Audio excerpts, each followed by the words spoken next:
क्या है? कोई नया कलीसा है? नहीं, ये हैकल सुलेमानी है। मस्जिद अक्सा को मुनहद्दिम करके उसकी जगह ये बनाया जाएगा। हम उस्मानियों को खत्म करके हैकल सुलेमानी तामीर करना चाहते हैं ताकि तमाम यहूदियों को उनकी वादाशुदा जमीन पर दोबारा आबाद किया जाए। मस्जिद अक्सा, बैतुल मक़दिस, बैतुल मुक़द्दस, इसी तरह इसके मुख्तलिफ नाम है सुल्तान मुअज़्ज़म। बिल्कुल, लेकिन सेहूनी पीले गुंबद वाली मस्जिद को मस्जिद अक्सा के तौर पर अखबारों में शाया करते हैं। क्यों सुल्तान मुअज़्ज़म?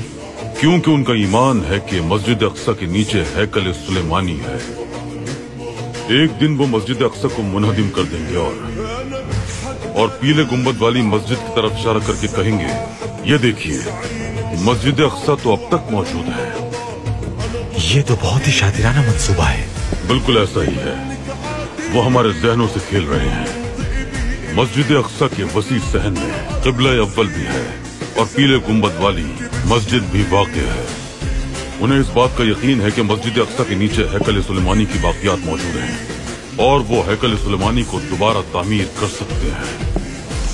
वो पीले गुंबद वाली मस्जिद को मस्जिद अक्सा जाहिर करके इसके अतराफ में तामीराती काम करने का मंसूबा बना रहे हैं। सुल्तान मुअज़्ज़म, इस खेल को बेनकाब करना जरूरी है।